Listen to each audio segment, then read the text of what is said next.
नमस्कार दोस्तों, अनुपमा भक्ति चैनल में आपका स्वागत है।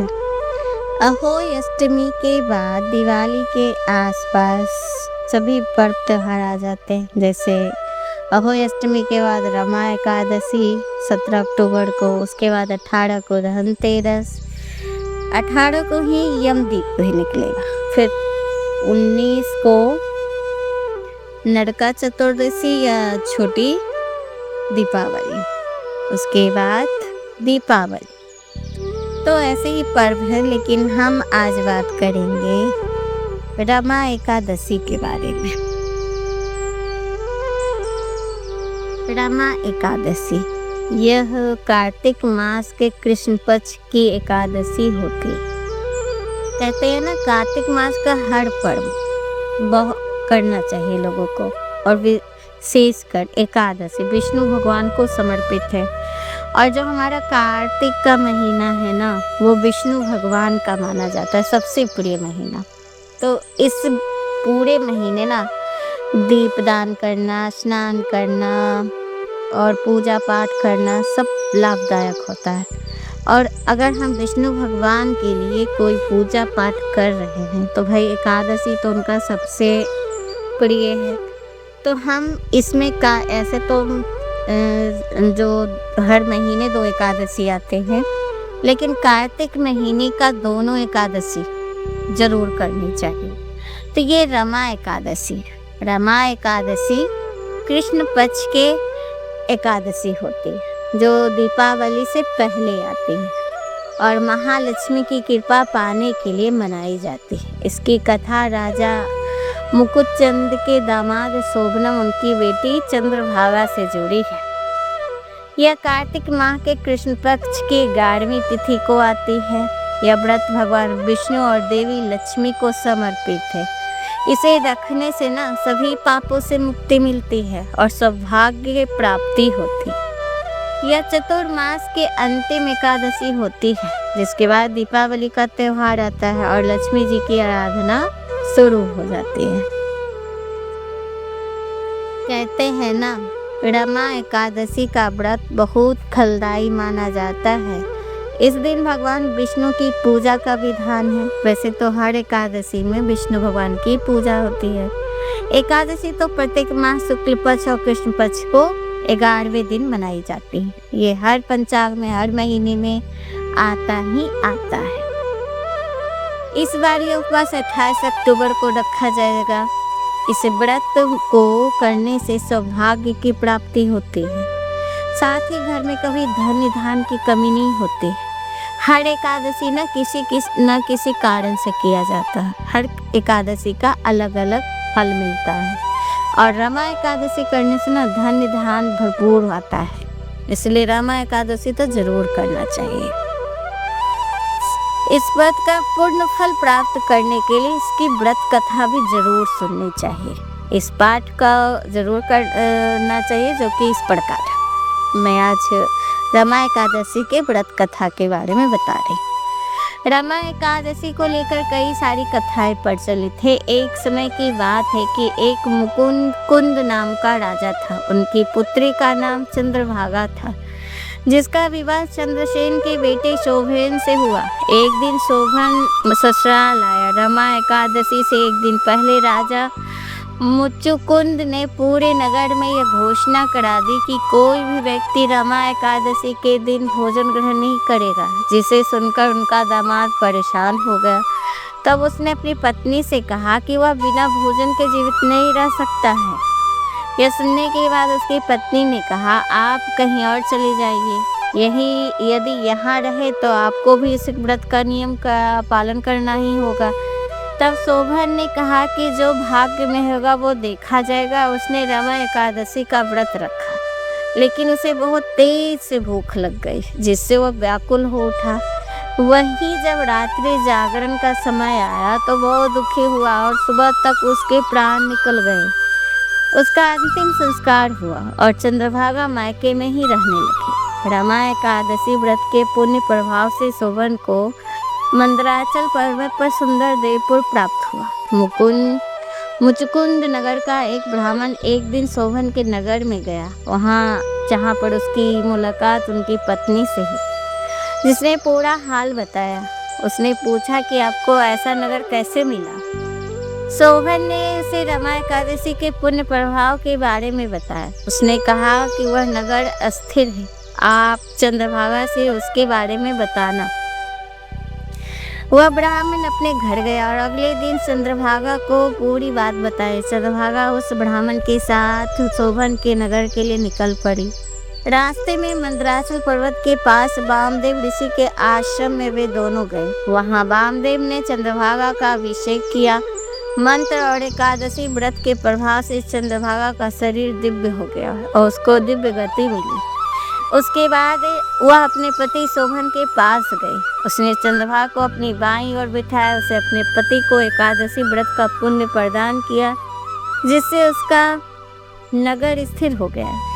उसने बताया कि व्रत के पुण्य प्रभाव से वह नगर प्रलय के अंत तक स्थिर रहेगा। उसके बाद दोनों सुखपूर्वक इस नगर में रहने लगे। तो ये फल था कि जो भी एकादशी व्रत करते हैं ना, रमा एकादशी व्रत का, कि धन्य धान्य से भरा पड़ा रहेगा, उनका नगर अस्थिर हो जाएगा। मतलब वही समय के साथ वो वहाँ रुका रहेगा।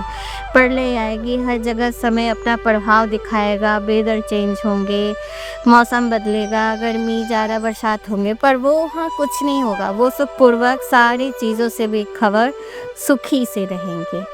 तो एकादशी व्रत ना करने से हर चीज़ जो आपके ज़िंदगी में नहीं है वो भी मिल जाती है।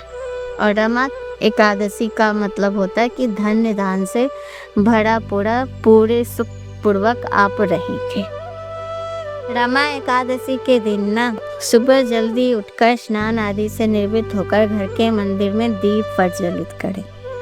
भगवान विष्णु को गंगा जल से अभिषेक करें। इस पावन दिन श्री हरि विष्णु और माता लक्ष्मी जी की पूजा करें। उन्हें पीले फूल और तुलसी दल अर्पित करें। इससे संभव हो तो व्रत उपवास अवश्य रखें।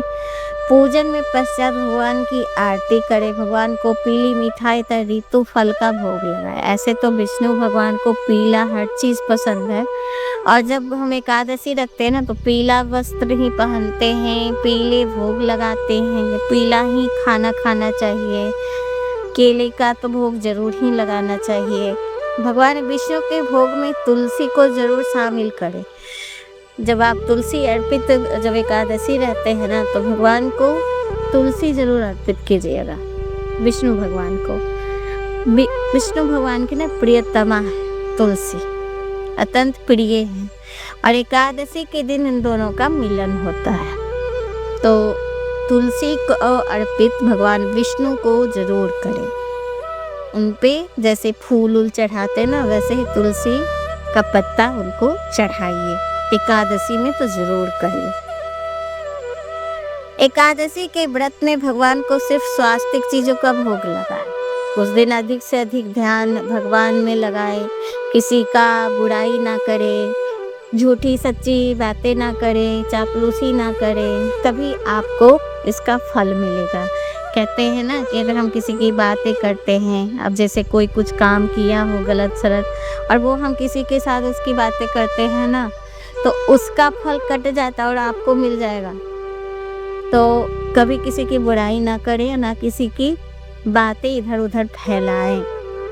एकादशी के दिन खास कर तो ऐसी चीज़ें ना करें, तभी आपको फल मिलेगा। एक तरह से पूरे ही ना आप भगवान विष्णु में रम जाए उस दिन, तभी आपको एकादशी का फल मिलेगा। कहते हैं ना पौराणिक कथाओं धार्मिक ग्रंथों के अनुसार भगवान श्री कृष्ण ने धर्मराज युधिष्ठिर को रमा एकादशी के बारे में कहा था कि वह एकादशी कार्तिक मास के कृष्ण पक्ष में दीपावली के 4 दिन पहले पड़ती है, जिसे रंभा एकादशी के नाम से भी जाना जाता है। यह व्रत सच्चे मन से व्रत करने से वाजपेयी यज्ञ के बराबर फल मिलता है तथा एकादशी सबसे शुभ और महत्वपूर्ण मानी गई। यह एकादशी भगवान श्री विष्णु को सभी व्रतों में सबसे अधिक प्रिय है और यह पुण्य कार्य का संचालन करने के लिए बहुत महत्वपूर्ण मानी गई है। पद्म पुराण के अनुसार जो मनुष्य सच्चे मन से इस एकादशी व्रत उपवास रखता है उसे वैकुंठ धाम प्राप्त होता है और जीवन के समस्त समस्याओं से मुक्ति मिल जाती है। इस दिन भगवान श्री विष्णु और माता लक्ष्मी का एक साथ पूजन किया जाता है। हिंदू धर्म में एकादशी इसलिए भी अधिक महत्वपूर्ण मानी गई है क्योंकि श्री हरि विष्णु की पत्नी देवी लक्ष्मी का एक नाम रमा भी है, अतः वह एकादशी विष्णु जी को अधिक प्रिय है। मान्यता है कि एकादशी का व्रत रखने से मनुष्य सभी सुखों और ऐश्वर्य को प्राप्त करता है और दीपावली के पूर्व आने वाली कार्तिक मास की कृष्ण पक्ष की एकादशी, इस दिन से तो धन की देवी माता लक्ष्मी को भी प्रसन्न करने का सिलसिला शुरू हो जाता है। और रमा एकादशी को हम विष्णु भगवान और माता लक्ष्मी की दोनों की पूजा करते हैं, इसलिए जो भी रमा एकादशी करते हैं ना उनको धन की कभी कमी नहीं होती है। रमा एकादशी व्रत करने से पापों का नाश होता है। इस व्रत को रखने से जातक के सभी पाप और बुरे कर्म नष्ट हो जाते हैं और आत्मा शुद्ध हो जाती है। धन समृद्धि की भी वृद्धि होती है। रमा एकादशी का व्रत रखने से घर में धन समृद्धि आती है, आर्थिक तंगी दूर होती है, लक्ष्मी नारायण की कृपा बरसती है। कहते हैं ना कि एक साथ अगर पति पत्नी की पूजा की जाए जैसे विष्णु भगवान और माँ लक्ष्मी की, तो उनकी विशेष कृपा प्राप्त होती है। बाधाओं जीवन के बाधाओं से भी मुक्ति मिलती है, सभी प्रकार की रुकावटें दूर हो जाती है, मनोकामना पूर्ण होती है। जो पूरी श्रद्धा और पवित्र हृदय से व्रत करने पर और माता लक्ष्मी को और विष्णु भगवान को याद करते हैं, ध्यान करते हैं, उनका मंत्रों का उच्चारण करते हैं सही और सारे नियम से उनकी पूजा करते हैं तो सारी मनोकामनाएं पूर्ण होती है, मोक्ष की भी प्राप्ति होती है। मैंने अक्सर सुना है कि एकादशी में उस व्रत में इतना शक्ति होता है कि अगर आप संकल्प करके कोई बहुत कष्ट में है, अति कष्ट में है, जिसके प्राण अटके हुए हैं और कष्ट उसका दूर नहीं हो रहा है ना, तो आप अगर अपनी संकल्प करके आप अपनी जो आपने एकादशी किया उसको दे दो दान में, तो उसके भी कष्ट दूर हो जाते हैं, दूसरों के भी। तो जो हम एकादशी करते हैं ना, तो अपना एकादशी संकल्प करके किसी दूसरे को भी दे दे तो उसका भी कष्ट दूर हो जाता है। ऐसे महत्व है एकादशी का।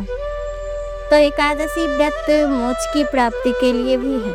धार्मिक मान्यताओं के अनुसार इस व्रत के प्रभाव से जीवन के अंत में मोक्ष की प्राप्ति होती है। परिवार भी ये व्रत में रखे तो सुख और शांति का आगमन होता है। और रमा एकादशी व्रत भगवान विष्णु पूजा के लिए समर्पित माना जाता है और ये कार्तिक मास में होता है और कार्तिक मास भगवान विष्णु को अत्यंत प्रिय है और भगवान विष्णु जगत के पालनहार है और माता लक्ष्मी धन की देवी। तो भाई इन दोनों का एक जगह होना बहुत ज़रूरी है। आपका लालन पालन तभी होगा जब धन रहेगा, तो इस पृथ्वी पे जीने के लिए धन की आवश्यकता होती है। और हम जब विष्णु भगवान को खुश करेंगे ना, तो माता खुद खुश हो जाएंगी और फिर वो दोनों एक साथ आपके घर अगर आ गए तो फिर क्या कहना है भाई। दीन दुखी असहाय सभी लोग सुखी हो जाएंगे। तो इस दिन दान भी करनी चाहिए जो भी एकादशी करते हैं। रमा एकादशी के दिन या हमें कोई भी व्रत पूजा करते हैं ना, तो दीन दुखी लोगों की मदद करनी चाहिए, असहाय लोगों को दान देना चाहिए, तभी हमें पाप और कष्टों से मुक्ति मिलेगी। भगवान विष्णु का आशीर्वाद अगर आपको जीवन में पाना है तो भाई भगवान हमेशा कहते हैं सही रास्ते पे चलो। अगर हम किसी को कष्ट देंगे ना, तो भगवान हमें कष्ट ही देंगे, सुख नहीं देंगे, चाहे हम कितने भी पूजा पाठ कर लें। अब पूजा पाठ तो रावण भी किए थे, भोलेनाथ को खुश किए थे, फिर भी राम एक साधारण मनुष्य के हाथों वो हार गए, क्योंकि भगवान उसने वरदान मांगा था कि मनुष्य ही उसको हरा सकता है। तो अगर आप गलत तरीके से अपने वरदान का उपयोग गलत करेंगे ना, तो भगवान फिर वही वरदान को सच मानकर खुद अवतार ले लेते। एक रावण को मारने के लिए ना भगवान श्री विष्णु जगत के पालनहार थे, उनको रावण पूरी सृष्टि का उथल पुथल कर रहा था ना, इसीलिए उनको एक मनुष्य के रूप में जन्म लेना पड़ा और अब वो आए। तो पूजा कहने का मतलब है ना कि भगवान भी कहते कि आप पूजा पाठ करो, उनको खुश करो, उनसे वरदान लो, लेकिन अच्छे कर्म करो।